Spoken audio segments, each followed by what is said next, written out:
Hi everybody, this is Alchemist2 and I'm back again with another series review. I just recently watched The Magicians. The episode was called The Flying Forest, and in this particular episode, Melody was actually brought back from the dead, and Jules had placed an incantation on her that put her in a cryogenic kind of seal, and she had a code on her arm that referred to a book back in Breakbills, which is extremely clever. This particular episode was my absolute favorite because we had a lot of really libidinous encounters with Elliot's clone, and yeah, they were hot. And when when Margot's talking to him about wanting to have relations with his own clone, she looks at his clone and he sort of gives her this kind of come hither look, and she says, "Oh, put on a robe." And it was so funny. And of course, Quentin, in previous episode, he has to relinquish his Keiko demon, but it's not Alice. She's become a Niffin, and I think that would be absolutely terrifying. And poor Penny, I mean, you really feel for him in this episode. You feel like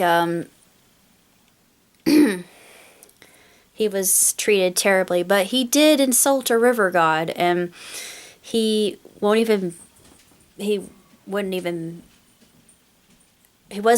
going to be operated on by the centaur, and centaur just backed away and said, "I'm not touching those accursed things. You insulted the river god, and this is your penance." And there's a side quest with the whole befouling of the wellspring by Ember.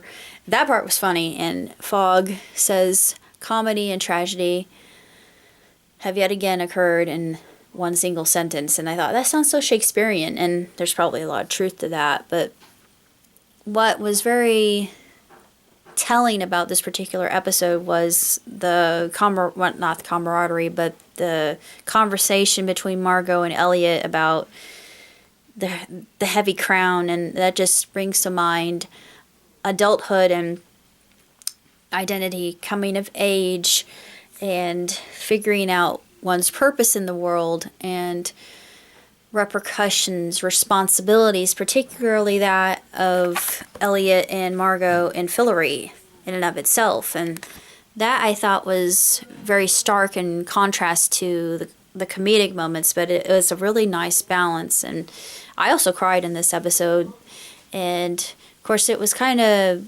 anticlimactic with Martin's death, but ooh, it was so satisfying. That was very satisfying. And Jules and Margot and Melody, when Melody's still alive, when she's brought back from the dead, they are in the process of trying to trick Renard, actually find out where he is and bring him down. I thought, yes, please, I freaking hate Renard. But what Renard did in prior episode just made me hate him even more. And they always show just how twisted and ultimately sadistic and cruel and brambled his mind, or lack thereof. He's psychotic. And he is my most loathed villain. I absolutely abhor him for good reason. And the Flying Forest, the scenes between Penny and Quentin are absolutely hysterical because they get high as heck. Apparently there's a lot of THC in the Flying Forest. That's why they call it the Flying Forest. Hence the name. And of course, he has to get rid of his hands again, and Quentin doesn't want to go through it. He wusses out, and of course Penny derails him and emasculates him, and finally Quentin he gets so embittered that he finally just does a hack job. I mean, literally hack job of knocking his meat hooks off. And I thought, ah! And of course they meet the White Lady at the end of the episode, and she freezes him. She says that screaming was really agonizing, and it was really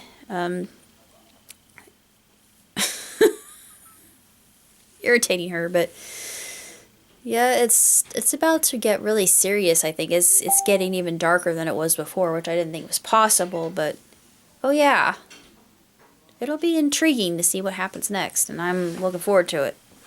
So till next time, live long, prosper. Ciao, Tootsie.